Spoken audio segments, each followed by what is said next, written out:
台中道庭心私立幼儿园牵涉受教保员苦毒囡仔的事件，教育局查落确认是事实，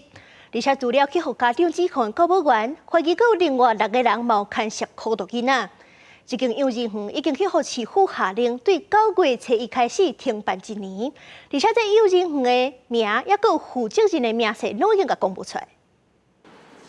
幼儿家长伫咧校园内聚集，台中市乌日区道丁森私立幼儿园教保员不当对待幼生案，教育局19号宣布确认教保员的犯行，认定园方无善尽督导的责任，损害幼生权益，情节重大，勒令园方9月1号起停办1年，而且依法公告其个名称甲负责人姓名。部分家长是表达不满，认为时间敢若剩无到2礼拜，完全唔知影囡仔后一步要去对。就只有1周半的时间。 而且小朋友其实，在幼小班这个大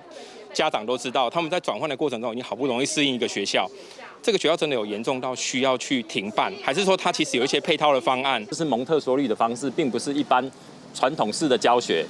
好，那他们要去适应，就是到别的学校去的时候，到底能不能适应？有没有想过这些家长的感受？他们到现在8月底。 9月初，你让他们去找学校。教育局表示，这名教保员手摕着菱骨卡囡仔的头甲脚趾柄，拖行囡仔的身体，饲头食饭，关变数等行为经过调查事实，裁罚24万，而且管制4年，袂当伫咧教保单位任职。后来经过查访100多名家长，调查监视去了，还佫发现有6名教保员疑似不当对待幼生，目前也佫伫咧审议认定当中。林本基金会是认为，幼生案底是大问题，教育局应该召开说明会。教育局应该要尽快的召开一个说明会，把这一个幼儿园的家长全部召集起来，然后好好的说明接下来教育局要做的事情有哪一些。幼生的安置问题，教育局组成专案小组，并提供专案电话，会全力提供安置转介服务，也会主动联系在园的幼生家长。 了解家长安置需求。台中市府强调，目前在园的幼生有84人，已经提供专案电话，全力协助转介服务。